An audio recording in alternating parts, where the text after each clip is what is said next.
Presentar para practicar.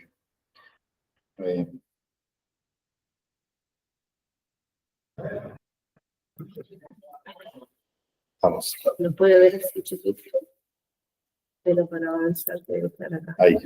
Bien. Listo. Bien. Bueno, buenas tardes a todos. Aquí al presencial y a los que están allá virtuales. Silvina se nos pasó a virtualidad, la perdimos. Bueno, retomamos esta tercera clase del módulo Peregrinos de la Esperanza, donde tratamos de reflexionar sobre la virtud y sobre todo sobre el misterio de la esperanza desde distintos enfoques, ¿no? El primero fue una introducción al jubileo, el segundo, una antropología de la esperanza. Ahora vamos a espiritualidad de la esperanza. Y siempre mechándolo con un poco de arte cristiano. Particularmente en la clase de hoy lo vamos a hacer apelando a la teología y a la historia también latinoamericana y al arte también latinoamericano. Así que vamos a asumir un poco ese enfoque y empezamos con esta imagen de muralismo latinoamericano, ¿no? De Maximino Cerezo Barredo, uno de los artistas latinoamericanos que ha hecho este mural en la Catedral de São Félix do Araguaia. Es significativo porque vamos a ver un poco la figura de Pedro Casal Láliga, obispo de São Félix, y en la catedral de esa diócesis tiene en el fondo ese mural. A ver, vamos a verlo juntos un poquito y con eso vamos a iniciar la clase de hoy, el encuentro de hoy. Bien, está todo ok, ¿no es cierto? Del otro lado, ¿se me escuchan? A ver.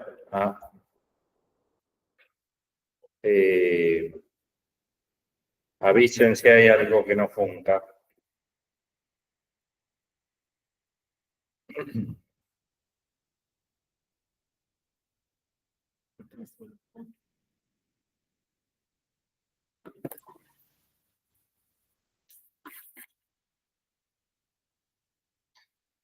¿Te avisó alguien que no ve?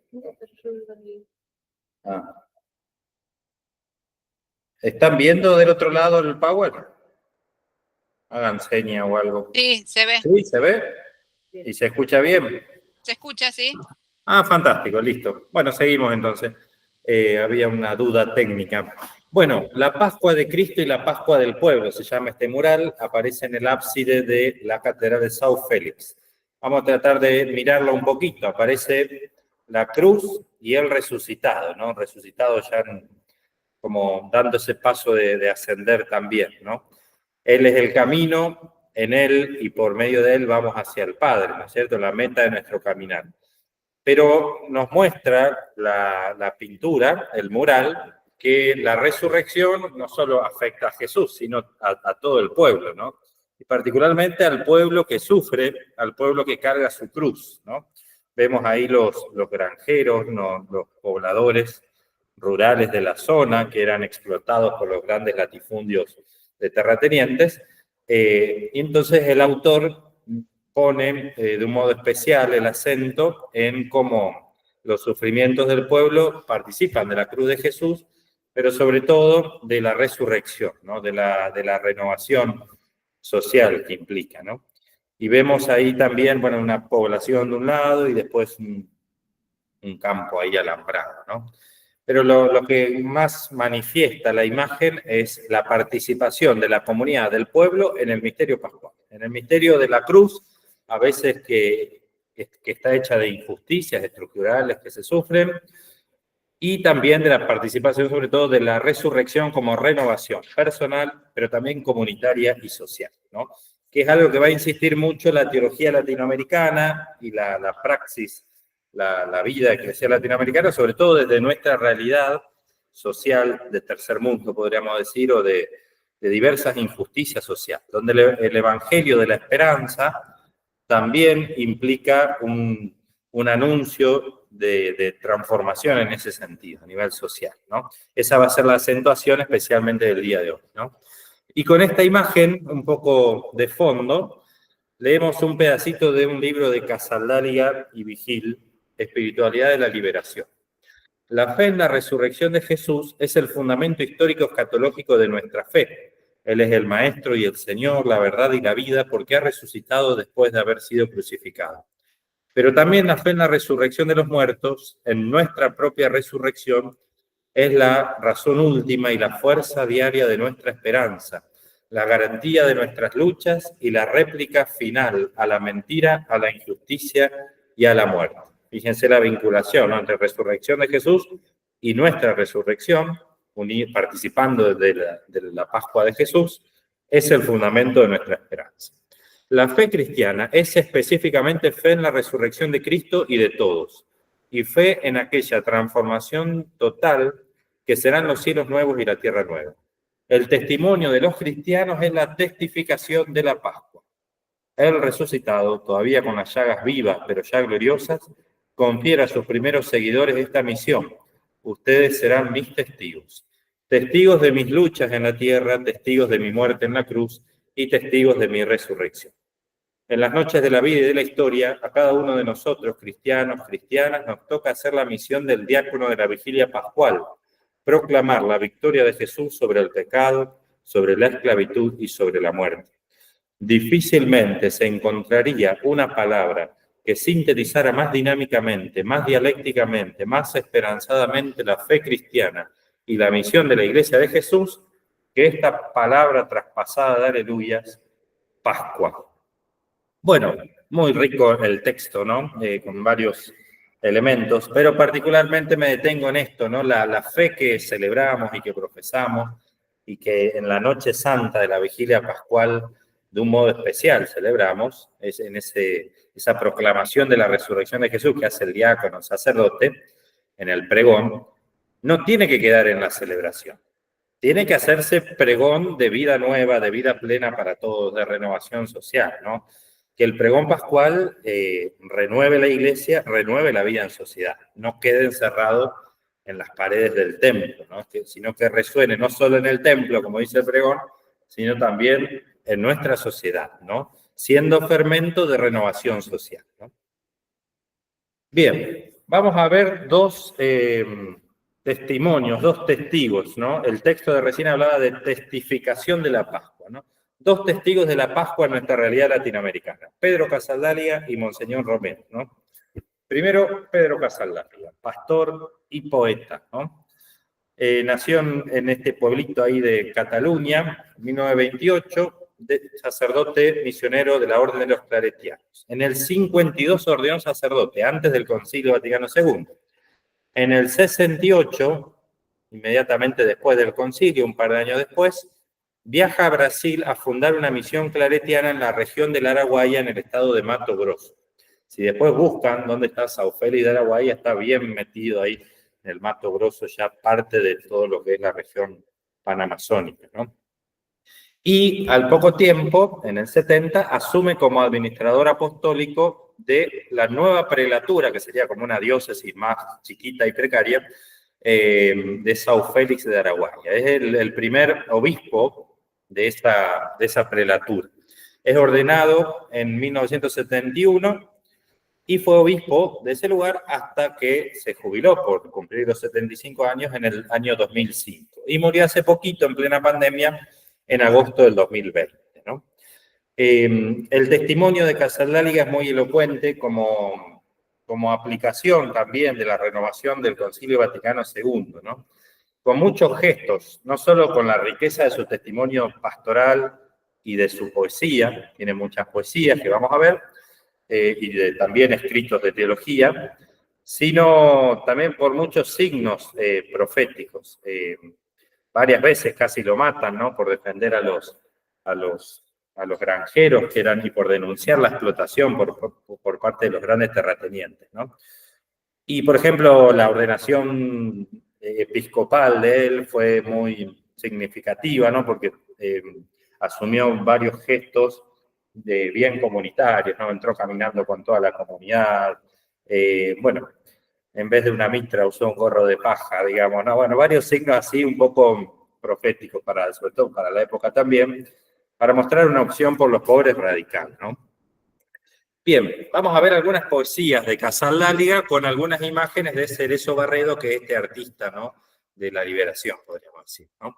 Ahí vemos a Jesús que dice: he venido a traer fuego a la tierra, ¿no? El fuego de la Pascua, el fuego de la renovación, ¿no? Y hay una poesía que se llama Señor Jesús, de Casaldáliga. Mi fuerza y mi fracaso eres tú, mi herencia y mi pobreza. Tú, mi justicia, Jesús, mi guerra y mi paz, mi libre libertad. Mi muerte y vida, tú. Palabra de mis gritos, silencio de mi espera, testigo de mis sueños, cruz de mi cruz, causa de mi amargura, perdón de mi egoísmo, crimen de mi proceso, juez de mi pobre llanto, razón de mi esperanza. Tú, mi tierra prometida, eres tú, la Pascua de mi Pascua, nuestra gloria por siempre, Señor Jesús. Bueno, indudablemente el corazón de la fe cristiana, de la esperanza cristiana, es el mismo Jesús, ¿no? La esperanza para nosotros tiene un rostro y un nombre, ¿no? Es Jesús, es la razón de nuestra esperanza. Él es nuestra justicia, Él es la Pascua y el paraíso, la tierra prometida, ¿no? Bien, ahí vemos una foto de los primeros años de Casaldáliga, ayudando ahí a construir la capilla. Y otra poesía, Camino que uno es. Fíjense la referencia al camino que estuvimos viendo en esto de la peregrinación, ¿no? No solo el hombre es peregrino, ¿no?, sino que nuestra vida es camino, somos camino, ¿no? Haz del canto de tu pueblo el ritmo de tu marchar. Sacude el largo letargo, deja nostalgias atrás. Quien camina en la esperanza vive su mañana ya. Fantástica esa expresión, ¿no? Caminar en la esperanza es ya vivir anticipadamente el mañana con mayúscula, que es la plenitud del cielo, ¿no? Pero que ya lo vamos pregustando ahora, ¿no? Y este caminar en la esperanza significa caminar siguiendo el ritmo del canto del pueblo. Hablábamos que la esperanza es esencialmente intersubjetiva, ¿no? Es lo contrario del individualismo, del aislamiento, ¿no?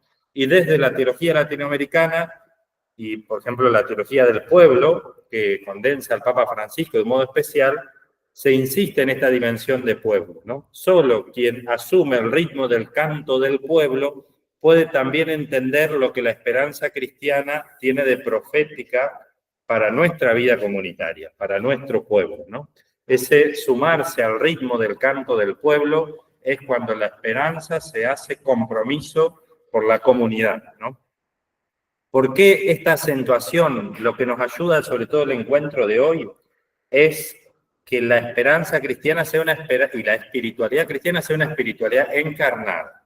Porque el gran riesgo es para evitar la tentación de un espiritualismo, un evasionismo espiritualista. Es decir, bueno, sí, mi Jesús encerrado en mi corazón, mi esperanza, mi cielo, pero me desentiendo de la realidad social. No, la esperanza cristiana, la fe cristiana, la espiritualidad cristiana es una espiritualidad y una esperanza encarnada, que implica comprometerse plenamente con el caminar del pueblo. Y solo asumiendo ese ritmo del canto del pueblo se vive plenamente la esperanza, ¿no?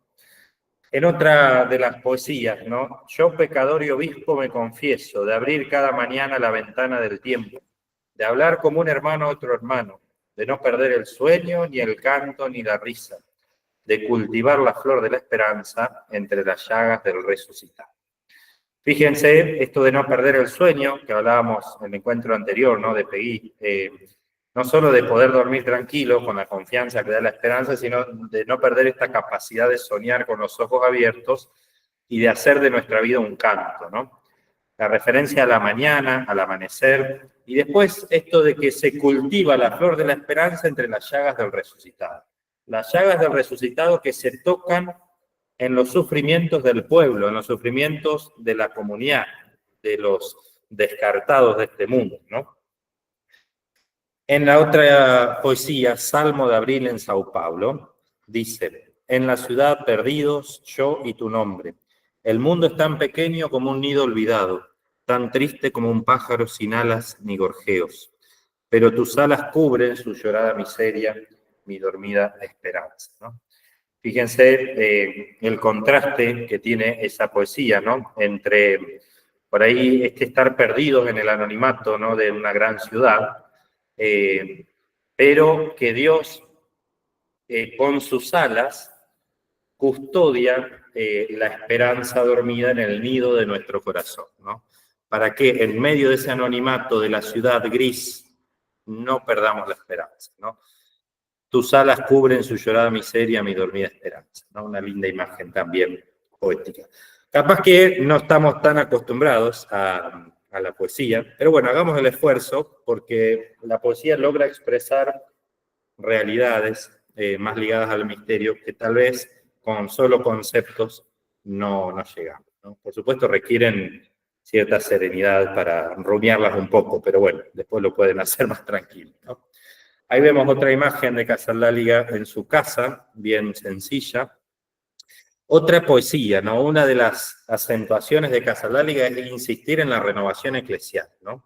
Pleno postconcilio, y esta opción de una iglesia pobre y para los pobres, ¿no? Fíjense esta poesía, ¿no? Cardenales de Roma se llama. Cardenales de Roma, hermanos todavía, ¿qué somos si no somos Pascua viva? ¿Qué celebramos si no celebramos toda la sangre en cada misa? Ay de las curias sin romerías. No me quitéis la sangre de los mártires del cáliz que alimenta mi osadía.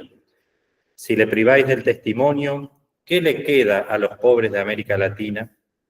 Roma, la misma Roma, ¿qué sería si callasen sus piedras la hermana sangre antigua? Bueno, fíjense el planteo, ¿no? A los mismísimos cardenales de Roma, ¿no?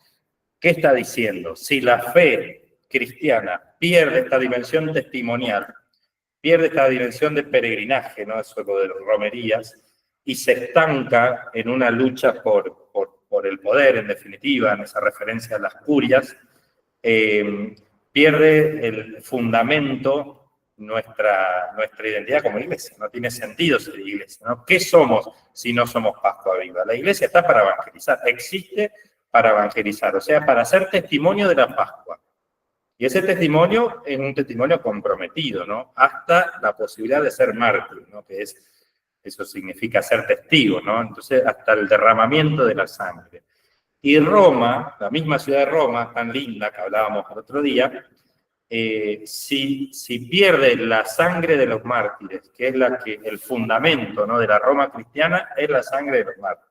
Si pierde esa referencia a la sangre derramada de los mártires, terminan siendo piedras vacías, ¿no? Bueno, ¿qué tal? Otra de las poesías, ¿no? Asamblea Episcopal. De ti, solo de ti siento sed y nostalgia. Todas las aguas vivas me hablan de ti, oh fuente, vivo para el retorno.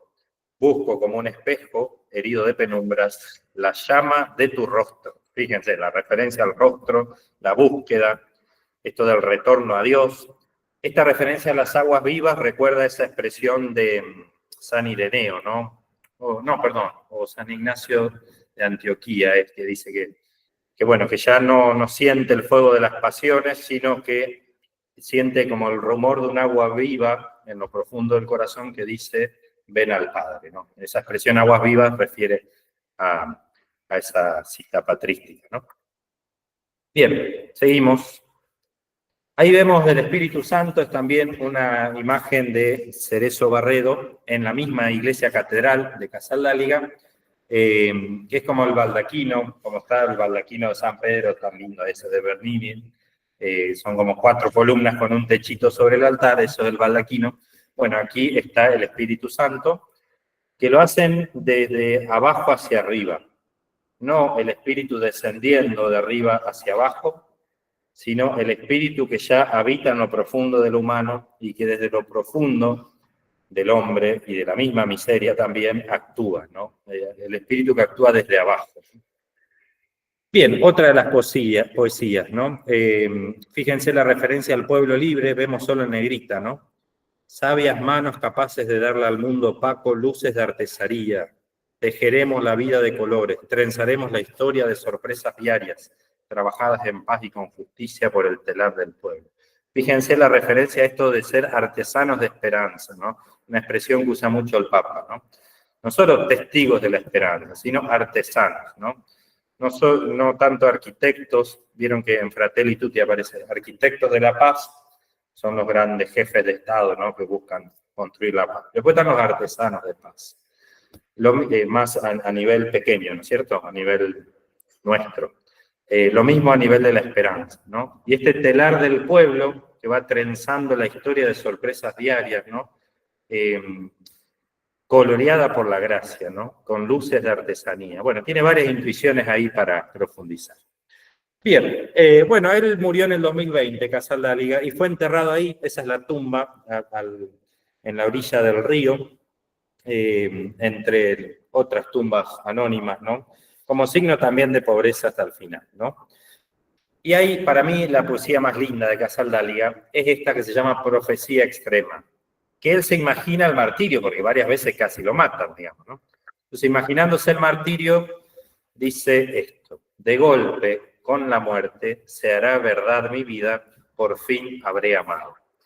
Fantástica expresión. O sea, que nuestra vida es verdadera, es auténtica, si vivimos el amor. Y si Dios nos da la gracia de morir mártir, bueno, verdaderamente vamos a realizar nuestra verdad más sombra, ¿no? Y lo otro, que es muy significativo ver esta poesía junto a la tumba, ¿no? Yo espero que el silencio diga sobre mi sangre palabras verdaderas, ¿no? O sea, que no importa tanto las palabras que decimos, sino nuestra vida hecho testimonio, ¿no? Y que al morir quede el testimonio de una vida auténtica, ¿no? De una vida entregada por los demás. Bueno, esto es Pedro Casaldáliga, ¿no? Uno de los dos referentes o testigos, ¿no? Que nos ayudan a ver la esperanza. Sobre todo en este encuentro, la dimensión social y de animación comunitaria de la esperanza, ¿no? Aquí otra imagen de Cerezo Barredo, que es La Última Cena, que la llama la escena ecológica del reino, ¿no? En medio de un contexto así selvático, ¿no? Con toda la comunidad manifestada, ahí aparece el mate, fíjense que es significativo, ¿no? Para nosotros también. También comidas más de tipo latinoamericano, ¿no? La palabra de Dios, el árbol talado pero con un brotecito, ese símbolo lo usa ENDEPA, que es el Ente Nacional de Pastoral Aborigen, ¿no? Es una imagen también de los pueblos originarios que muchos han sido masacrados, pero que permanece un resto, ¿no? Una imagen pascual también, el árbol talado que vuelve a salir el brote, ¿no? Es el brote de la resurrección, ¿no? Bueno, otra imagen de este estilo de arte latinoamericano, de muralismo latinoamericano, que asume también esta inspiración de la teología latinoamericana, que insiste en la dimensión social de la fe cristiana y de cómo el testimonio de la esperanza cristiana implica el compromiso por la vida plena para todos, ¿no? No es una esperanza intimista o evasiva, sino que nos compromete a luchar por la justicia y la paz para todos, ¿no? ¿Son 11? Ay, no me di cuenta. 2, 4, 6, 8, 10. Ah, con el bebé serían 12. Claro, con el bebé, hay un bebé, sí, acá. Sí, sí. La verdad que no los había contado. Pero bueno, está bueno, se le pueden ir descubriendo cosas. Fíjense el abrazo también que van haciendo varios. Bueno, tiene ahí... ay, esta no sé.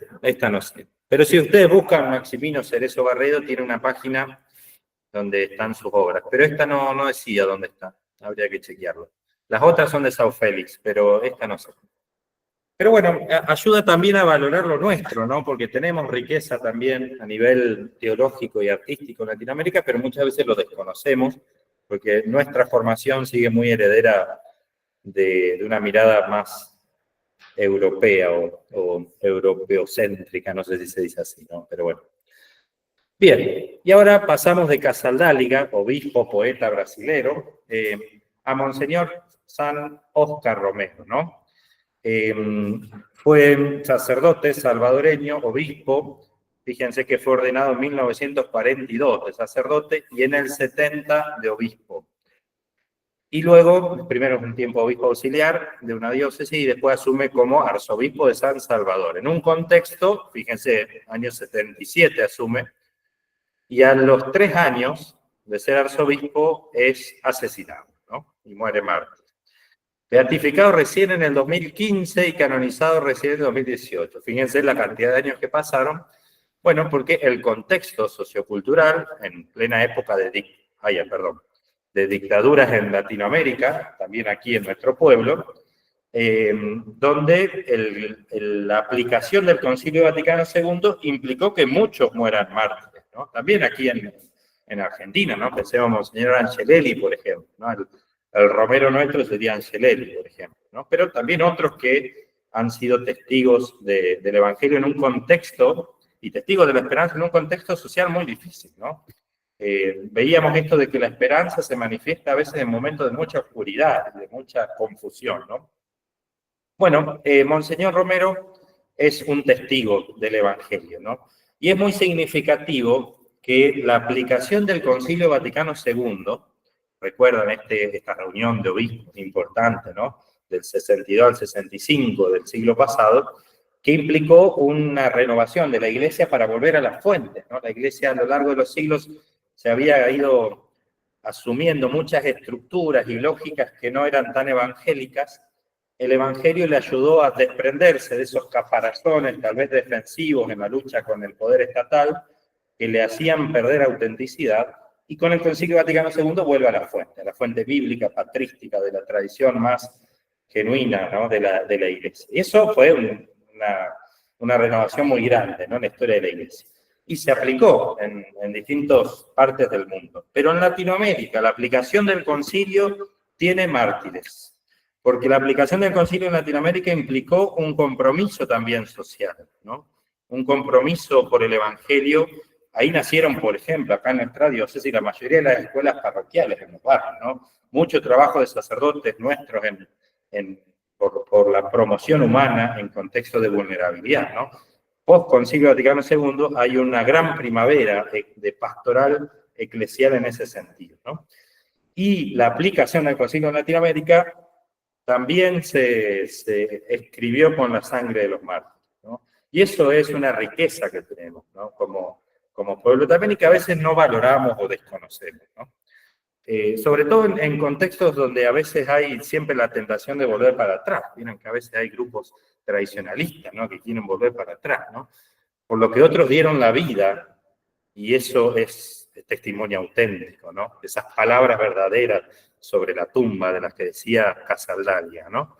Las palabras verdaderas de una vida entregada, ¿no? No de un comentario de red social, ¿no? Bueno, es interesante descubrir la riqueza de la aplicación del concilio en Latinoamérica, ¿no? Vemos ahí una imagen de Romero, un pequeño videíto vamos a ver que sintetiza y aparece la última homilía, ¿no? Que es, en definitiva, por esa denuncia profética de la injusticia por la que termina siendo asesinado por la dictadura, ¿no? No, porque es obispo después. Claro, sí, sí, no. Sí, lo tenía muy asumido, muy encarnado al concilio, los documentos conciliares, pero no participó porque es después. A ver si se escucha, che, debería. A ver, asistente técnica. ¿No se escucha?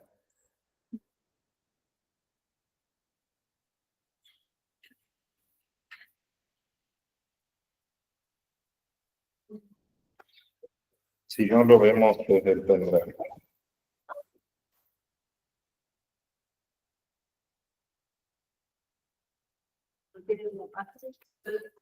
Sí, se puede buscar en YouTube también. Sí, pero es lindo escuchar su voz, porque es la voz de él. Ahí está, busco en YouTube. Un segundito, esperamos.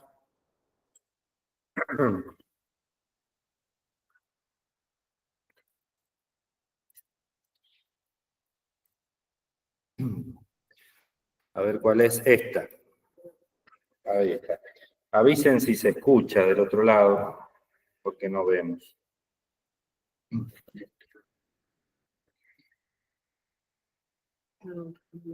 Está silenciado ahí. Está silenciado el video ahí en YouTube.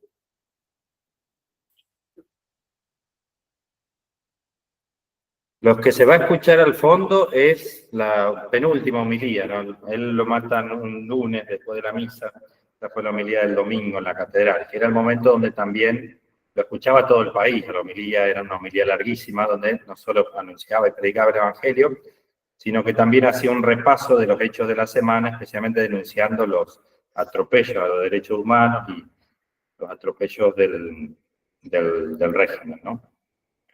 A ver.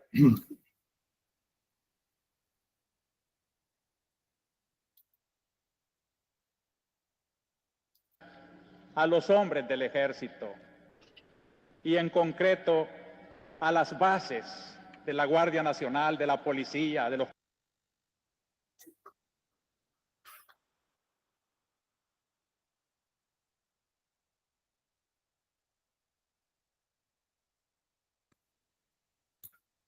cuarteles. Hermanos, son de nuestro mismo pueblo, matan a sus mismos hermanos campesinos y ante una orden de matar que dé un hombre, debe de prevalecer la ley de Dios que dice no matar.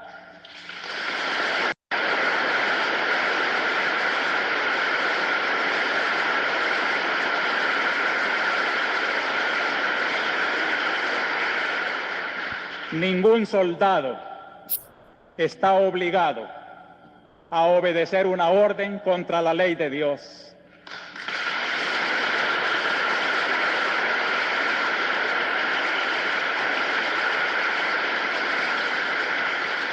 Una ley inmoral, nadie tiene que cumplirla.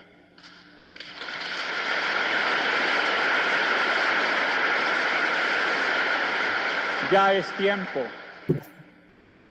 de que recuperen su conciencia y que obedezcan antes a su conciencia que a la orden del pecado.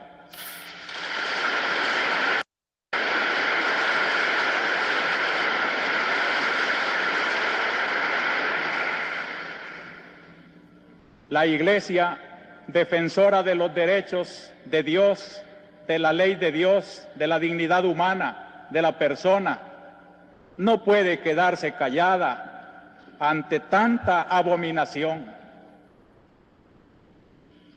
Queremos que el gobierno tome en serio que de nada sirven las reformas si van teñidas con tanta sangre.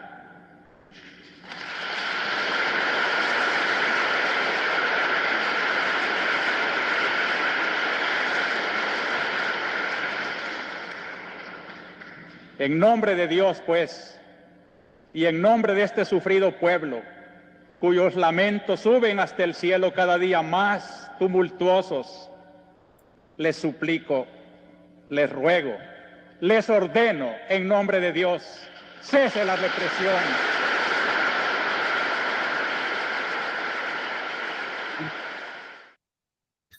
Bien. Volvemos. Espera, si aún no puedes hablar inglés. Sí, bueno, la homilía ¿Dónde se era? pasaba por una radio también que llegaba a todo el país, ¿no?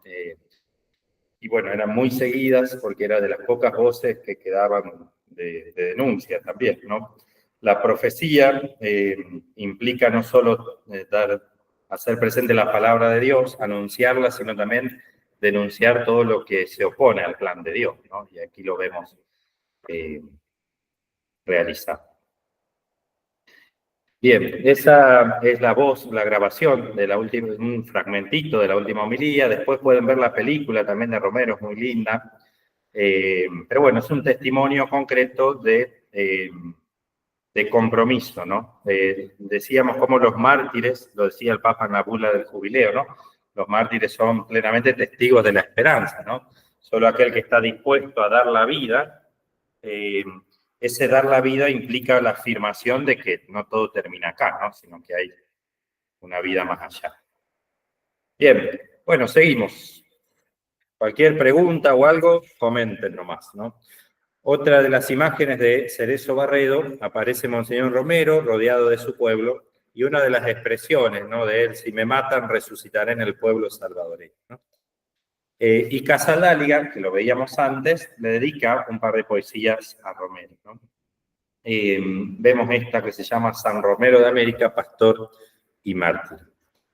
Tu pobrería sí te acompañaba en desespero fiel, pasto y rebaño a un tiempo de tu misión profética. El pueblo te hizo santo, la obra de tu pueblo te consagró en el Kairos. Los pobres te enseñaron a leer el Evangelio.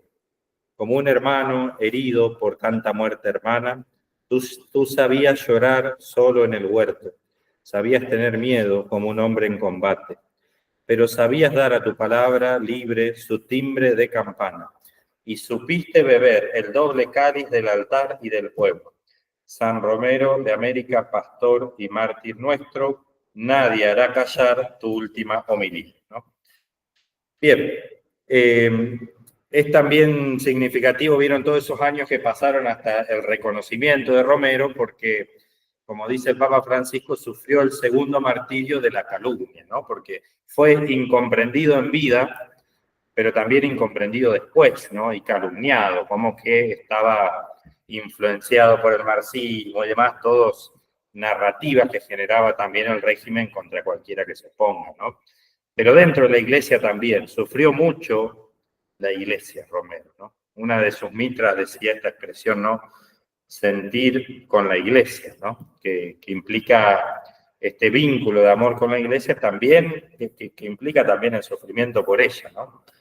Sufrió la incomprensión, incluso desde Roma, ¿no? En ese momento. Al comienzo el mismo Papa Juan Pablo II, medio que no lo comprenden, medio que lo recibe así nomás. Después cambia un poco el Papa Juan Pablo, y dentro del episcopado él era el arzobispo de El Salvador, un país muy chiquito, del tamaño de Tucumán, un poquito más chico creo, y el episcopado eran, creo que, sí, 8 obispos, de los cuales 6 no estaban de acuerdo con Romero, o sea, estaba muy solo también, y sufrió mucho de parte de la misma iglesia, ¿no? Pero fíjense estas expresiones, ¿no? El pueblo te hizo santo, ¿no?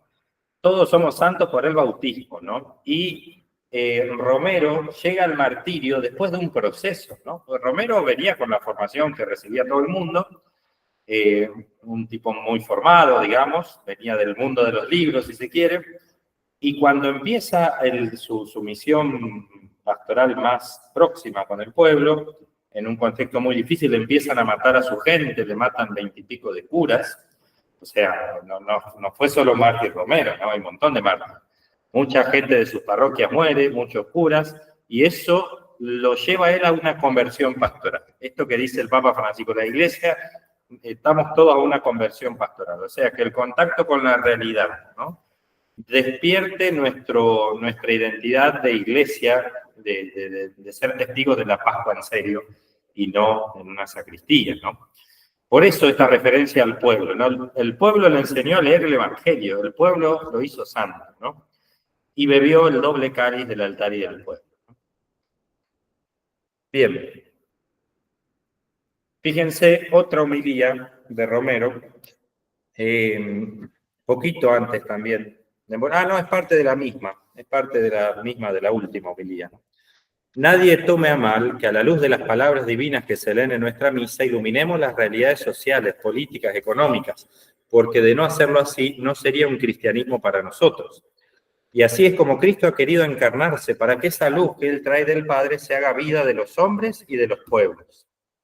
Ya sé que hay muchos que se escandalizan de esta palabra y quieren acusarla de que ha dejado la predicación del Evangelio para meterse en política. Pero no acepto esta acusación, sino que hago un esfuerzo para que todo lo que nos ha querido impulsar el Concilio Vaticano II, las reuniones de Medellín y de Puebla, no solo lo tengamos en las páginas y lo estudiemos teóricamente, sino que lo vivamos y lo traduzcamos en esta conflictiva realidad de predicar como se debe el Evangelio para nuestro pueblo. Fíjense esta referencia a la encarnación, ¿no? Dios se hizo hombre, ¿no? Para asumir plenamente el caminar de la humanidad, ¿no? Y sanar el corazón humano desde dentro, no nos salvó desde lejos, no nos salva por WhatsApp, ¿no? Nos salva embarrándose, asumiendo nuestra realidad, nuestra vulnerabilidad. Y ahí vemos la foto, ¿no? Él lo matan celebrando misa en la capilla de un hospital. Era un lunes, digamos, al día después de esta homilía que dijo. Fíjense lo fuerte que dijo en la homilía. En la homilía, la parte, el clímax, si se quiere, ¿no?, de la homilía, le habla a las Fuerzas Armadas que estaban reprimiendo al pueblo y masacrando a la gente. Y les dice, ¿no?, en nombre de Dios y en nombre del clamor de este sufrido pueblo, les suplico, les pido, les ordeno en nombre de Dios, cese la represión. Son expresiones fuertes que terminaron de firmar su sentencia de muerte, ¿no? Y sabía perfectamente, porque ya había sido amenazado varias veces, ¿no? No es que era un ingenuo, digamos, sabía que se jugaba la vida en lo que hacía, ¿no? Y aquí vemos cuando ya, bueno, luego en el momento de la consagración, ahí lo manda, ¿no? Por eso se conserva la última homilía, es la de ese lunes, que también tiene expresiones muy lindas, es más cortita, porque es de día de semana, ¿no? Y que justo en esa última homilía del lunes habla del ser víctima, ¿no? De unir nuestra entrega a la entrega de Jesús en el altar. Y a los segundos fue asesinado, ¿no? Y ahí vemos esta foto que para mí yo diría que es como la piedad latinoamericana, ¿no? Vieron la imagen de la piedad del Vaticano, ¿no? De mármol tan linda, ¿no? De Miguel Ángel. Donde María sostiene a su hijo Jesús muerto, ¿no? Esa es la imagen de la piedad. Aquí vemos la comunidad, ¿no? El pueblo sosteniendo a su pastor muerto por jugarse por ellos, ¿no? Y por jugarse por el Evangelio. Una imagen me parece que dice más que muchas palabras, ¿no? Otras poesías de Casaldáliga sobre Romero. Estamos otra vez en pie de testimonio. San Romero de América, pastor y mártir nuestro. Romero de la paz casi imposible en esta tierra en guerra. Romero en flor morada de la esperanza incólume de todo el continente. Romero de la Pascua latinoamericana, ¿no? Fíjense esta referencia a la flor morada, ¿no? de la vida entregada, ¿no? Juega también con la imagen del Romero en sí. La pequeña florcita que hace presente la esperanza, no solo de Romero, sino de todo el continente, ¿no? Y habla de esta Pascua latinoamericana, ¿no? Estamos llamados a resucitar como pueblo. Y sigue siendo elocuente hoy, ¿no? Para nuestra realidad argentina, ¿no? Podríamos decir también Pascua argentina, ¿no? Para que la Pascua sea plena, tiene que llegar a todos. Tiene que transformar la realidad, ¿no? Tiene que resonar en el corazón de todos y no solo en el templo. Decíamos el pregón pascual que resuena en la Santísima Noche en el templo, ¿no? Que salga del templo y que resuene en todo corazón y que renueve los corazones, pero también las estructuras, ¿no? La vida en sociedad. Nuestros caídos mueren con la esperanza en flor entre las manos. Nuestros muertos caminan empujando la historia. Con ellos caminamos liberando el futuro. Caminamos por él, horizonte y camino. Hijos de un mismo Padre, nacidos de su muerte. Memoria de él y de ellos, celebramos la Pascua, ¿no? Ahí habla de los mártires latinoamericanos en general, ¿no? Fíjense esta referencia al futuro, ¿no? Este caminar es lo que empuja la historia, ¿no? No como decía un filósofo, Marx, ¿no? Que la historia, lo que movía el motor de la historia era la guerra, ¿no? Acá lo que dice es que lo que mueve el motor de la historia es el amor, es la vida entregada. Y libera, trae la novedad del futuro con mayúscula, que es el futuro del reino. Y habla de Jesús como horizonte y camino. No solo como camino, yo soy el camino, sino el horizonte, ¿no? Que sostiene nuestro caminar y que amplía también nuestro corazón, ¿no? Bien, ahí vemos otra imagen de Romero. Fíjense como poniéndose para defender al pueblo, ¿no? Recibiendo tipo escudo humano, si se quiere, ¿no? Bien. Acá vemos de otra matanza que fue un poco después de la muerte de Romero, que es la matanza del río, ay, que no veo, Zumbul, ahí está, la matanza del río Zumbul. Mataron como a 600 personas de una comunidad, había ya refugiados de otros lados, pero fueron matanzas en masa, una barbaridad, la cantidad, por lo chiquito que es el país de El Salvador y en población, la cantidad de gente, porque luego de la muerte de Romero empieza una gran guerra civil y bueno, siguió una gran matanza. Luego de la matanza de los 600 y pico que eran del pueblo, sobrevivió solo una. Y bueno, varios años después se hace un memorial de la matanza y los mismos familiares de las víctimas hacen esta pintura, ¿no? Fíjense qué interesante, ¿no? Por medio del arte, no solo relatar hechos, sino más allá de la memoria, hacer memoria, ¿no? Buscando la verdad, la justicia, sino también que esté preñada de esperanza, ¿no? Porque aparece un relato de la matanza, ¿no? Porque fueron acorralados contra un río y, bueno, acribillados a tiro. Fíjense el río cómo se tiñe de rojo por la sangre, pero en el fondo aparece el sol, ¿no? Y el sol, en medio de todo ese contexto de muerte, se convierte en un anuncio de esperanza, ¿no? Pero aparece de un modo muy, muy crudo, relatado el acontecimiento. Familias enteras asesinadas, ¿no? Ahí vemos los soldados con ametralladoras, ¿no es cierto? El pueblo quemado, los helicópteros, un cóndor que tiene una calavera adentro, ¿no es cierto? Como si fuera el mismo helicóptero. Vemos acá, fíjense cómo juega en la pintura entre el salvajismo de los soldados y animales salvajes. Entonces aparece el soldado ametrallando y una gran víbora con las fauces abiertas, ¿no? Lo mismo con el cocodrilo, el alacrán también. Entonces juega un poco con eso la imagen, ¿no? Fíjense este niño que se convierte en el centro de la puntería, digamos, el lugar donde se dispara, la chica atravesada ahí con la bayoneta, bueno, bien crudo, ¿no? Pero en medio de todo ese drama, de esa muerte, de ese río de muerte, al fondo brilla el sol de la Pascua, ¿no? De esta Pascua latinoamericana que implica la muerte de muchos también, ¿no? De muchos testigos de nuestro pueblo. Bueno, y esto es otro lenguaje más humorístico, ¿no? Apelando a la reforma de la Iglesia, ¿no? Estamos en un tiempo, en el sínodo, en un camino de renovación eclesial. Fíjense lo que hace este autor, un poco en chiste, ¿no? Pero dice, está Romero en el cielo y tira avioncitos al Vaticano. Los mártires claman por una iglesia comprometida con los pobres, ¿no? Arriesguen por los pobres del mundo. Sí, eso es lo que dice el avioncito adentro, ¿no?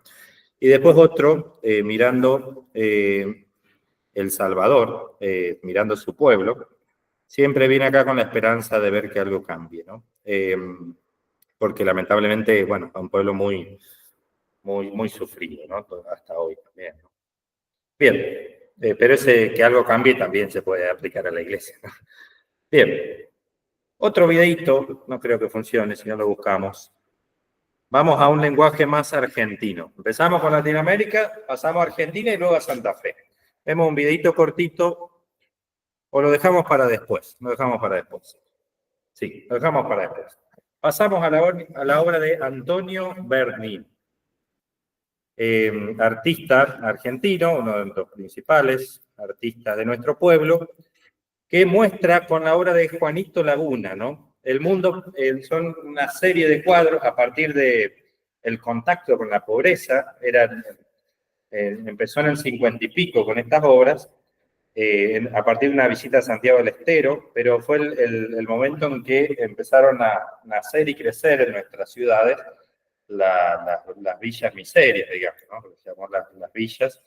Entonces lo que muestra en su obra es un arte de compromiso social, lo que hace Bernini, pero lo interesante es que en su obra nunca deja de haber esperanza al mismo tiempo. O sea, refleja con crudeza la realidad, como hacía también este cuadro latinoamericano, ¿no? De los mártires. No niega la realidad, la esperanza no niega el drama, no niega la injusticia, sino que la asume, pero sabe descubrir también en medio de todo eso un anuncio de esperanza, ¿no?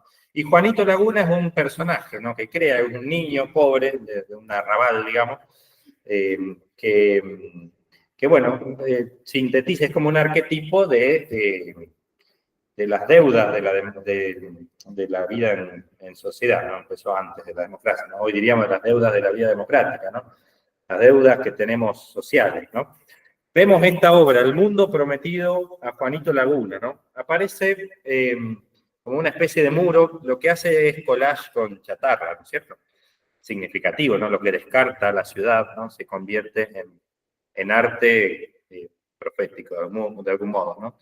Pero se arma como un muro y atrás aparece como un una especie de ramillete de flores. O sea, hay un mundo de color del otro lado de un muro que los frena, ¿no? Bueno, como todo arte, a veces tiene lindas interpretaciones, ¿no? Pero fíjense lo gris de esta realidad, ¿no es cierto? Injusta. Acá hay otra personita, son 3 personitas, ¿no? Medio confundidos con su paisaje de basura, ¿no es cierto? Atrás un mundo colorido, pero que les está como negado, ¿no? Pero está esa posibilidad, ¿no? Bien. Pasamos a otro. Ahí está. Este para mí es uno de los que más me gusta. Juanito Laguna remontando su barrilete, ¿no? Fíjense, año 73, ¿no? 73. Juanito Laguna, esta es la explicación que hace. Después, si vemos el videito, si no lo pueden buscar, aparece el mismo explicando, ¿no? Surge en el Gran Buenos Aires cuando comencé a hacer una serie de apuntes en los barrios pobres y al ver ese conjunto de chicos y sentí que todavía yo no lo había personalizado lo suficiente. Pero si bien es un arquetipo del Gran Buenos Aires, podría ser un arquetipo de todos los chicos de la ciudad de Latinoamérica. Es un chico pobre, pero no un pobre chico. No es un vencido por las circunstancias, sino un ser lleno de vida y de esperanzas, y que supera su miseria circunstancial porque intuye vivir en un mundo cargado de porvenir, ¿no? Ese otro mundo colorido que tal vez se le está negado, pero que existe la posibilidad de que las cosas cambien, ¿no? Y lo expresa en esta obra con la imagen del barrilete, ¿no? Esto de remontar el barrilete, también hecho de sobras, pero que remonta vuelo, pero aparece también como una tormenta, ¿no? Amenazando el vuelo del barrilete, ¿no? El vuelo del barrilete es una hermosa imagen de la esperanza, ¿no? Así como estaba lo del hilo de Ariadna, ¿no? Del laberinto, este otro hilo del barrilete, que lo tenemos medio cerquita del corazón, y el barrilete que se eleva, ¿no? El corazón que se eleva, ¿no? Pero el barrilete al mismo tiempo es frágil, ¿no? Es frágil. Y así también es nuestra esperanza, ¿no? Bien. Otra de las más famosas de Antonio Berni, de esta serie de Juanito Laguna, es la Navidad de Juanito Laguna. Fíjense la imagen, ¿no? Es la Navidad vivida en un ranchito de una familia pobre, ¿no? Vemos a Juanito acá abajo, con su rodeado de hermanitos, con el perrito, ¿no? Dándole miguitas del pan dulce al perrito, ¿no? Esto desde la propia pobreza, ¿no?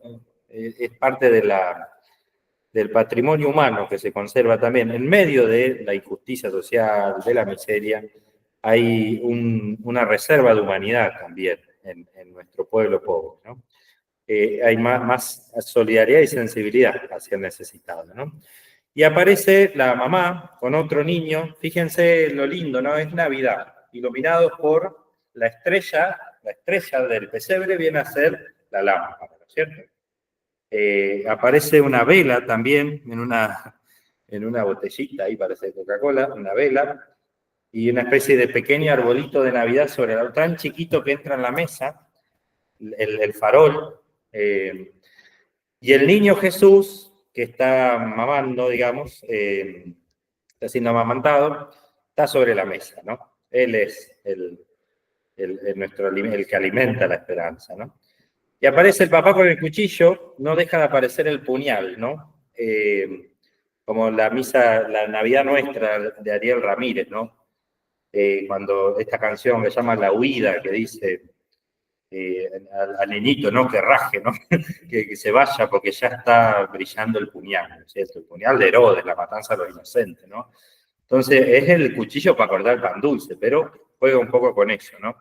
La mujer, la abuela, supongamos que es la abuela, todas las arrugas de la vida, pero que no pierde la alegría de brindar, la alegría del encuentro. En medio de la pobreza se sigue sosteniendo la celebración, ¿no? Más allá de la miseria, ¿no? Y me recuerda mucho, si bien hay una canción que se llama La Navidad de Juanito Laguna, que le hacen a partir de este cuadro, no me gusta mucho esa canción, me gusta más La Navidad de Luis, de León Gieco, ¿no? La vamos a escuchar viendo un poco el cuadro, ¿no? Pensando en nuestra realidad también como pueblo argentino, ¿no?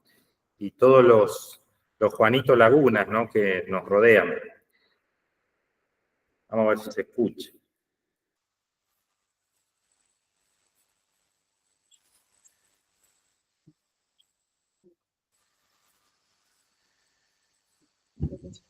La voz se va a escuchar. A ver.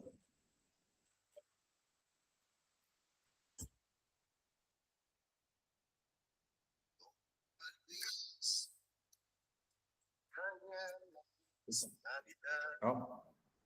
Ah.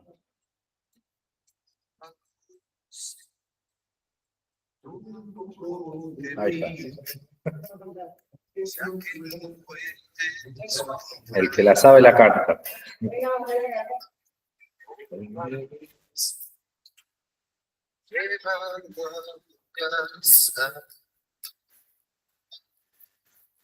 Otras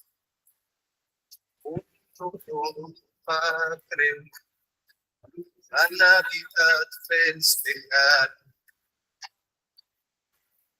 Mañana no vengas a trabajar. El pueblo estará de fiesta, no habrá tristezas.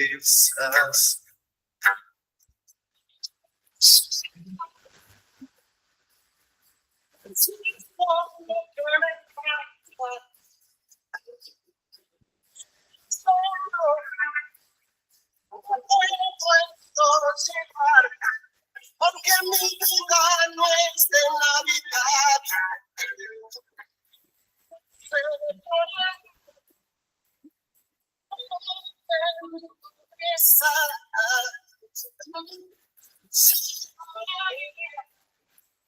Al final comienza el día de Navidad.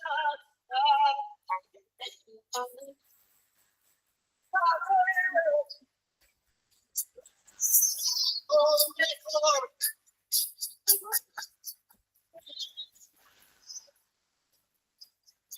Es su emoción. Y entonces así podré seguir.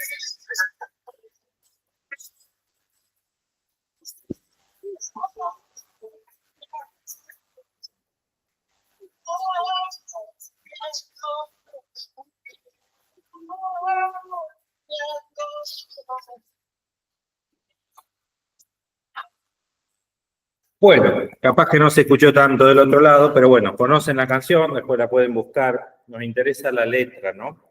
Esto de que mi vida no es de Navidad, ¿cierto? No es de celebración, ¿no?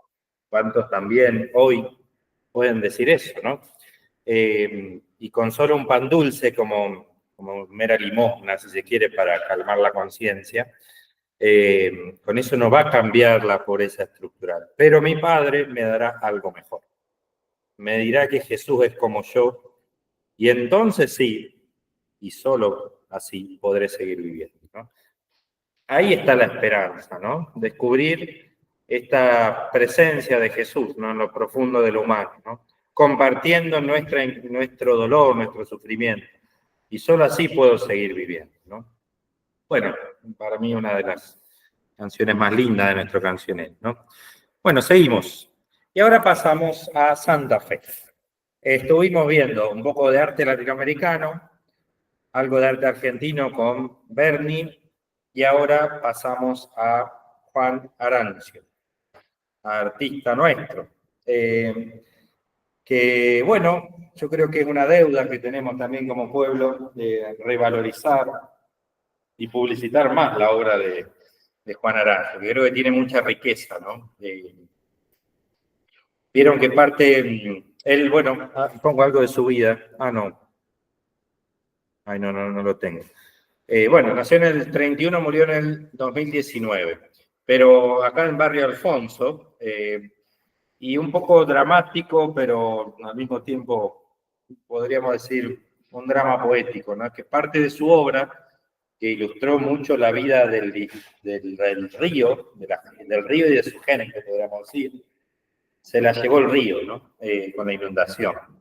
Pero mucho se conserva, ¿no? Hay muchas escuelas nuestras o o parroquia, incluso hay obras que él mismo iba regalando también, ¿no? Sobre todo en dibujo, ¿no?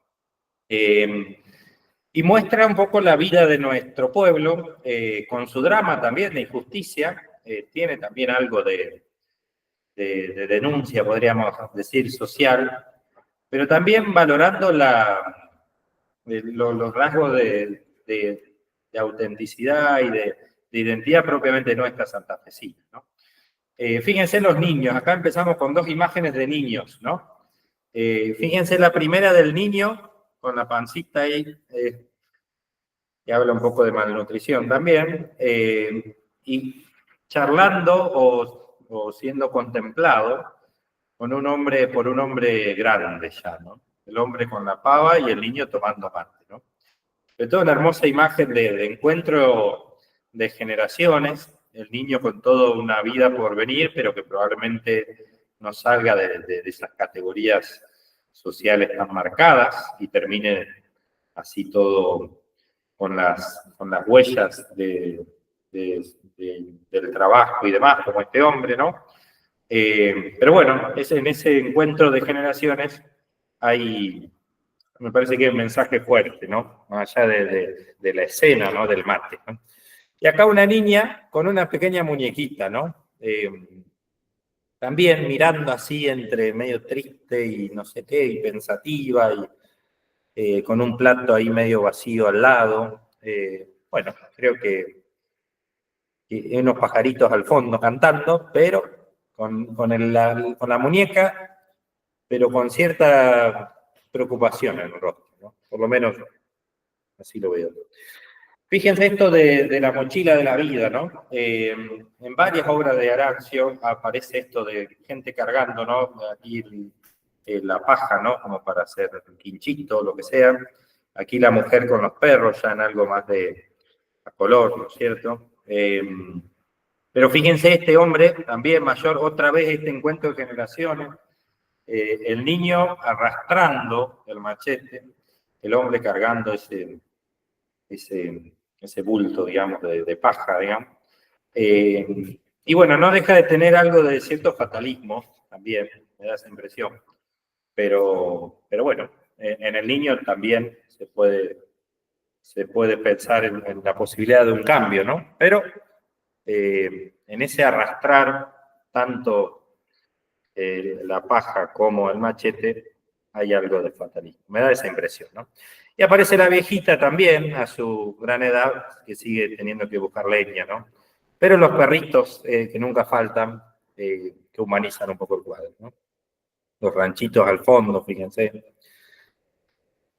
Aquí vemos también niños, acá parecen una parejita joven de pescadores, con el medio mundo y demás. Y acá dos niños mirándose. Fíjense, la niña tiene un pajarito, parece, y el niño a una jaula que le preparó al pajarito, ¿no? Pero bueno, parece que tiene su elocuencia también la imagen, ¿no? Acá vemos de nuevo cargando cosas, ¿no? El papá, el hermano más grande, el hermano más chico, los perritos, ¿no? Cargando la vida, cargando el trabajo, ¿no? Y por supuesto, el sabalero no puede faltar. Hace poco también se compartió esta imagen que es de las más lindas de Arancio. Y después tiene varios pesebres Arancio. Muchos pero yo busqué, encontré pero yo alguna vez vi otro más. Pero ha hecho algo también de arte, que ha hecho pesebres medio isleños también, mostrando, o sea, están en un paisaje islero, en el quinchito, ¿no? Los pescaditos. Bueno, me parece que es un modo también de encarnar la fe en nuestra realidad también santafesina, ¿no? En nuestra identidad como pueblo. Y pasando a otra realidad, ¿no? Hablamos de esperanza que se manifiesta especialmente en contextos de crisis, de sufrimiento, ¿no? Que son una prueba también, ¿no? Y este es el monumento memorial de la inundación del 2003. Se encuentra en la plaza 29 de abril, frente al Hospital de Niños. Y la hizo un docente, falleció, ¿no? Andrés Paniagua, que era docente de la Escuela Santa Rosa de Lima, artista. Y bueno, hace la imagen, ¿no? Esta escultura de la inundación. que a mí me parece muy significativa, ¿no? Está esta familia sobre el techo, si ven el techo, ¿no? Como tantas familias que para resguardar lo poco que quedaban en el techo con su animal, su animal de su familia y el perrito, ¿no? Que a veces después las familias las evacuaron, digamos, pero quedaba muchas veces el padre de familia con el perrito nomás, cuidando las cosas. Sobre el techo, la familia abrazada, pero fíjense eso de mirar hacia lo alto del padre, ¿no? El padre de la familia. A mí me parece significativo, ¿no? En medio de la tragedia, no deja de haber una súplica también ahí, ¿no? Una súplica y un signo de esperanza en el abrazo y en la súplica, ¿no? Y el perro, en el arte cristiano, es un símbolo de la fidelidad, ¿no? Aparece varias veces, sobre todo en imágenes de la última cena, el signo del perro, ¿no? En un contexto a veces de traición, de negación, ¿no? El perro, en la Sagrada Familia de Gaudí aparece. Pero, bueno, también me parece significativo, ¿no?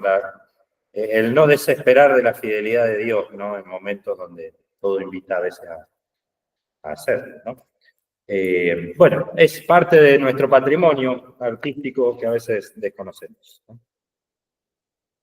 Bien, y vamos terminando con una frase de Evangelii Gaudium, para mí de las partes más lindas de la exhortación apostólica programática del Papa Francisco, que en el último capítulo habla de la espiritualidad de la evangelización, de los evangelizadores, ¿no? Evangelizadores con espíritu, se llama el último capítulo. Y en una parte de ese capítulo, en una sección, habla de la acción misteriosa del resucitado y de su espíritu.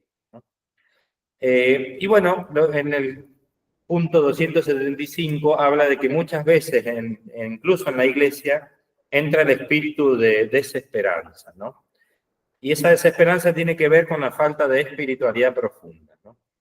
Y de no descubrir que Cristo es la fuente de nuestra esperanza, ¿no? La espiritualidad cristiana refiere al Espíritu Santo, ¿no? O sea, espiritualidad en cristiano viene de Espíritu Santo, ¿no? El Espíritu de Jesús resucitado, ¿no? El Espíritu que plasma en nuestros corazones la identidad de hijos de Dios y por ende se convierte en impulso de fraternidad, ¿no? No es una nube cósmica con la que nos conectamos, no, es el Espíritu del resucitado, el Espíritu Santo, ¿no? Es la misma vida de Dios que por el bautismo ya tenemos en el corazón, ¿no? Pero que podemos alimentar, ¿no? Alimentar la vida espiritual es alimentar algo que ya tenemos sembrado en nosotros, ¿no? El Espíritu Santo recibido en los sacramentos, que lo seguimos recibiendo en los sacramentos, en la Eucaristía y demás, pero que sobre todo recibimos en el bautismo y que está ahí latente, ¿no? Y que tenemos que reavivar, ¿no? Ese rescoldo a veces que está un poco, parece que abajo de las cenizas no hay nada, pero con un poquito de soplo se vuelve a encender, ¿no? Entonces, esto me parece un criterio también para nuestro ser iglesia hoy, ¿no? Cuando a veces hay posturas de desesperanza que llevan al encierro, ¿no? A un rigorismo o a una evasión de los desafíos que implica la evangelización hoy. Bueno, es falta de espiritualidad profunda, ¿no? Y después dice, su resurrección no es algo del pasado, entraña una fuerza de vida que ha penetrado el mundo. Donde parece que todo ha muerto, por todas partes vuelven a aparecer los brotes de la resurrección. Es una fuerza imparable. Es cierto que muchas veces parece que Dios no existiera. Vemos injusticias, maldades, indiferencias y crueldades que no ceden. Pero también es cierto que en medio de la oscuridad siempre comienza a brotar algo nuevo que tarde o temprano produce un fruto. En un campo arrasado vuelve a aparecer la vida, tosuda e invencible. Habrá muchas cosas negras, pero el bien siempre tiende a volver a brotar y a difundirse. Cada día en el mundo renace la belleza, que resucita transformada a través de las tormentas de la historia. Los valores tienden siempre a reaparecer de nuevas maneras, y de hecho el ser humano ha renacido muchas veces de lo que parecía irreversible. Esa es la fuerza de la resurrección, y cada evangelizador es un instrumento de ese dinamismo. O sea, evangelizar significa descubrir esa napa subterránea, de ese torrente subterráneo, ¿no? Del dinamismo de la resurrección que está presente, ¿no? Pero hay que ir a lo profundo. La espiritualidad profunda nos permite perforar y que brote ese torrente de vida que está como latente, ¿no? Y precisamente la fuerza de la resurrección es la que sostiene esta vida, ¿no? Que se afirma tosuda, invencible. Y esto es lindo contemplarlo en la vida de nuestro pueblo, ¿no? Cuántas madres de familia, ¿no? En contextos muy difíciles que siguen saliendo adelante pensando en sus chicos, ¿no? A veces con chicos con problemas, con enfermedades, con discapacidad, ¿no? Y que siguen apostando a la vida y a seguir adelante, ¿no? Cuántas personas de nuestra comunidad, ¿no? Educadores, personal de salud, trabajadores, ¿no? Que día a día siguen apostando, ¿no? Por un mundo nuevo, a veces en contextos donde no se explica sin la gracia de Dios. Y capaz que explícitamente no te hablan de Jesús, ¿no? Pero el Espíritu está incluso más allá de los límites visibles de la Iglesia, ¿no? Y está sosteniendo la esperanza de nuestro pueblo, también hoy, ¿no? Pero tenemos que ayudar a que ese dinamismo de la Pascua lo siga haciendo, ¿no? Y en el último capítulo, ahí 279, dice que muchas veces no vemos estos brotes de la resurrección, ¿no? Para poder verlos, estos brotes de primavera, ¿no? En medio del invierno, necesitamos el sentido del misterio, ¿no? Y ahí nos permite ver que nuestra entrega es fecunda por más que no veamos los resultados, ¿no? Habla de fecundidad y no de éxito, ¿no? Pensemos en la misión de la Iglesia, ¿no? Entonces, vale la pena la entrega cotidiana porque unida a la entrega con mayúscula de Jesús es fecunda, ¿no? Vieron que hay una canción muy linda que dice: sé como el grano de trigo que cae en tierra y desaparece. Y aunque te duela la muerte de hoy, mira la espiga que crece. Y en un momento dice: un trigal será tu iglesia que reunirá las entregas fecundadas por la sangre de aquel que dio su vida por ella. La sangre de Jesús fecunda nuestra vida entregada. Fecunda nuestra pequeña entrega, débil pero necesaria, ¿no? Y en la Eucaristía se reúne, ¿no? Y se va fecundando ese gran trigal de la iglesia, ¿no? Bueno, una hermosa imagen en esa canción. Bien, ahí al final del PowerPoint, ya en el Drive, está también subido en PDF el Power de esta clase, y aparecen varias páginas de internet que para el que le interese profundizar en algunos temas, ¿no? Sobre teología y arte latinoamericano, Servicios Koinonía. Sobre Pedro Casaláliga hay una fundación. Sobre Romero, ahí están todas las homilías y un montón de obras y demás de él. Y sobre el Centro Aleti, que eran estos mosaicos que vimos el encuentro pasado, está la página también. Eso es como por amor al arte, el que quiera profundizar en algún tema, ¿no? Bueno, ¿alguna pregunta hasta aquí? Vamos a ver el video. Una consulta. Sí. Para la actividad que hay que hacer, que hay que buscar una obra de arte, ¿podemos recurrir a toda esta documentación o no? Exactamente, claro, ahí pueden buscar, exactamente. Esas páginas les pueden servir para eso. Recuerden la consigna del trabajito final, muy sencillo, ¿no? Buscar cuál es el prefacio que más significativo les resulta en cuanto a la esperanza, prefacio de la misa. A ver, mándale buscar así, por favor, mientras. Buscan en el misal, buscan en internet el misal, o le piden al cura de la parroquia el misal, la parte de los prefacios, eligen uno que manifieste de algún modo el misterio de la esperanza, ¿no? Y después una obra de arte, de arte, puede ser explícitamente cristiana o no, que refleje un poco el misterio de la esperanza, ¿no? Y en 2 palabras explican cada cosa, porque ponen cada cosa. Muy sencillo. Y eso tiene que estar antes de la semana que viene, antes de la última clase. Así yo retomo algunas cositas de ahí, ¿no? Así no lo dejamos para después, porque si lo dejamos para después no lo hacemos más.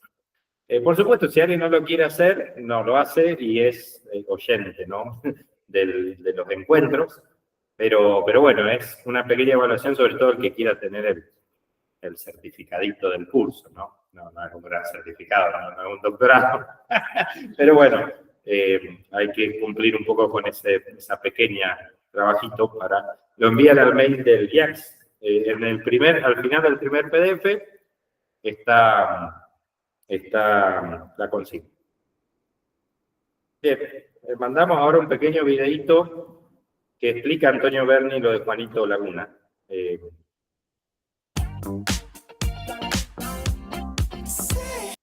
A ver si este. Lo ampliamos.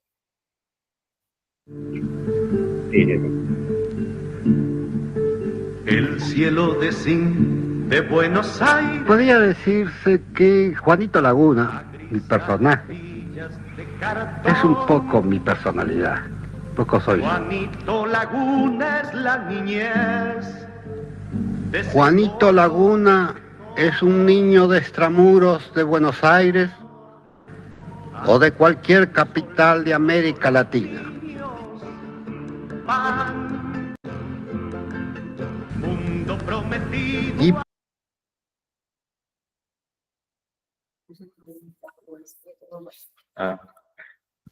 Anda más o menos wifi.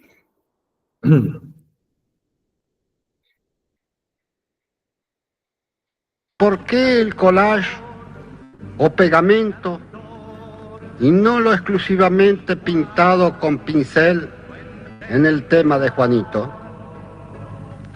Porque de esta manera logro una mayor intensidad expresiva. Esos materiales son equivalentes a su ámbito habitacional. Los materiales con que hago mi obra no lo busco muy lejos de su barrio. En los baldíos, en los senderos, encuentro los cajones y cajas vacías, las latas y los plásticos del rezago de la gran industria que son recuperados por esa población aledaña de inmigrados del interior argentino o de los hermanos de países vecinos.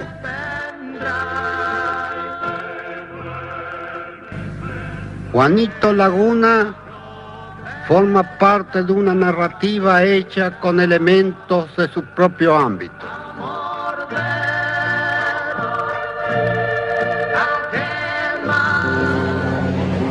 En este grabado está, como lo dije anteriormente, está pescando, está con su perro, y esto se llama silo collage relief. Silo se llama porque es trabajado en plancha de madera. Collage, o sea, pegamento, porque hay elementos pegados, como todo esto que son piezas de matricería, ¿no?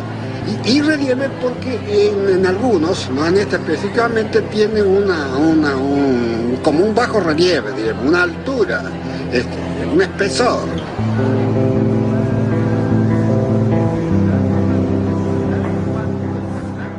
Juanito Laguna surge en Buenos Aires, en el Gran Buenos Aires, cuando yo comencé a hacer una serie de apuntes en los barrios pobres, y al ver ese conjunto de chicos y sentir que todavía yo no lo había personalizado lo suficiente, De las entrañas de Juan, horneando el pan de la paz. Cuando he sido niño y tú, Juan. pero si bien es un arquetipo del Gran Buenos Aires, podría ser también un arquetipo de todos los niños o todos los changos de las ciudades de Latinoamérica. Es un chico pobre, pero no un pobre chico. No es un vencido por las circunstancias, sino un ser lleno de vida y esperanzas y que supera su miseria circunstancial porque instruye vivir en un mundo cargado de porvenir.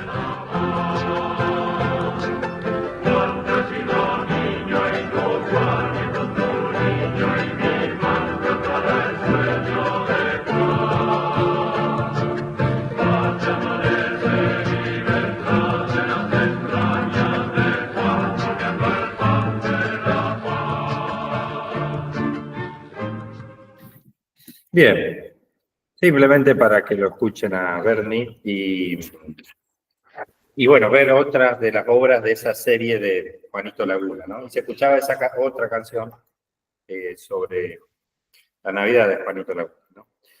Bien, para ir terminando y cerrando el encuentro de hoy, leo una expresión de Romero en una de sus homilías que nos hablan de cómo la esperanza también anima la renovación de la Iglesia, no solo el compromiso por el cambio social, sino también la renovación en la Iglesia y cómo están vinculados mutuamente, ¿no? Dice Romero, este acercamiento al mundo de los pobres es lo que entendemos a la vez como encarnación y como conversión. Los necesarios cambios dentro de la Iglesia, en la pastoral, en la educación, en la vida religiosa y sacerdotal, en los movimientos laicales, que no habíamos logrado al mirar solo dentro de la Iglesia, lo estamos consiguiendo ahora al volvernos al mundo de los pobres. Fíjense, ¿no? Este deseo de renovación del Concilio Vaticano II, cómo paradójicamente la Iglesia saliendo de sí misma y en el encuentro con la realidad social, con el mundo de los pobres, aprende también qué cosas cambiar de ella misma, ¿no?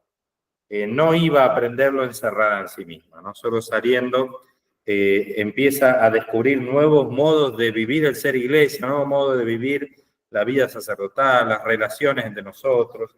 Bueno, y eso es interesante porque Dios también habla, y esto lo plantea el concilio, ¿no? El concilio sacó a la Iglesia de una actitud defensiva, ¿no? De combate, de condena de herejías, ¿no? Entonces el Papa se dedicaba antes a denunciar herejías, condenar y chao, y el resto que se pudra, ¿no? Pero la Iglesia está para evangelizar, no para estar encerrada juzgando a todo el mundo, ¿no?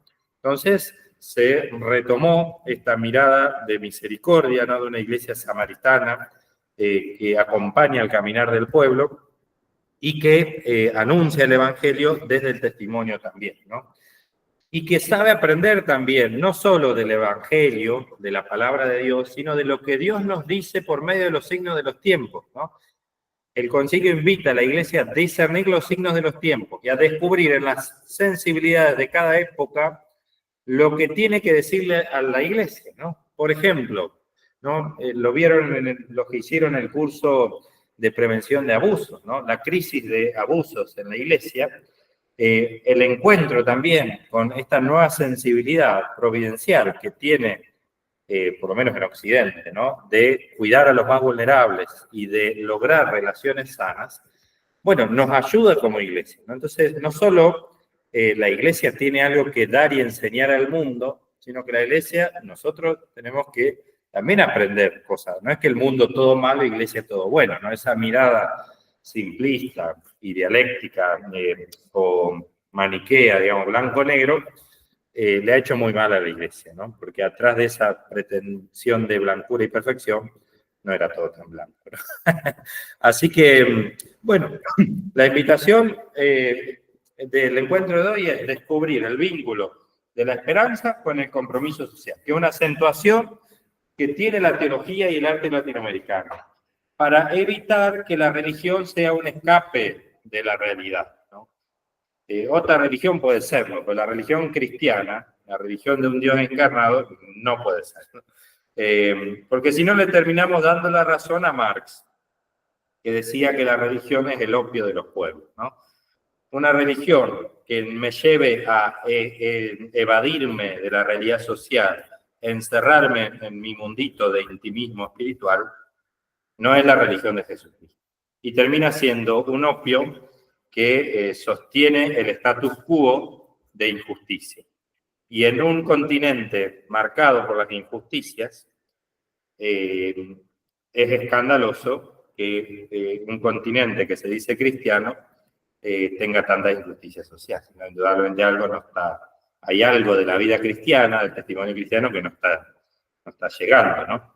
Entonces, si la esperanza cristiana no se convierte en alimento también de compromiso social, bueno, puede pasarnos que no solo sea irrelevante la fe cristiana, sino que no sea fiel a su identidad más honda, ¿no? Como dice el Papa Francisco en Evangelii Gaudium, la opción por los pobres no es una moda o una cuestión ideológica, sino que es parte del corazón del Evangelio.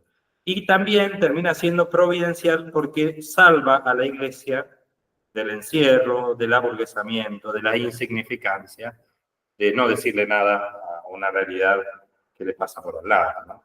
Entonces, un poco lo que plantea Romero en esta última frase, ¿no? Es que nos hace bien también como Iglesia para la renovación eclesial el compromiso por los más vulnerables, ¿no? Bien, en el último encuentro que vamos a tener, la próxima, vamos a hablar específicamente de la relación entre Iglesia y esperanza, ¿no? Lo vamos a hacer apelando sobre todo al Concilio Vaticano II, Lumen Gentium, que plantea esta dimensión escatológica del pueblo de Dios, o sea, de que el pueblo de Dios es peregrino hacia la Pascua, y la imagen de María como signo de esperanza y de consuelo para el pueblo peregrino. Y va a ser un poco la síntesis, haciendo referencia también a algo de los trabajos que presenten también ustedes, ¿no? Y a otras cosas de arte que falta más. Una última dosis de arte más de otro tipo. Así que bueno, pero queda para el próximo encuentro. ¿Alguna pregunta, comentario? Es el momento. ¿No? Bueno, ánimo, que ya falta poco. Nos vemos en el último encuentro. Y acuérdense de hacer el trabajito, los que puedan y quieran, sobre todo para bueno, ayudarnos a enriquecer, simplemente para que sea más participativo también, ¿no? Porque creo que con las intuiciones que tengan, tanto con el prefacio que elijan como con la obra de arte, pueden enriquecer también la última clase y que la última clase no sea solo yo el que aporte, sino todos, ¿no? Bueno, muchas gracias. Adiós. Chao, padre, gracias. Buenas noches, padre.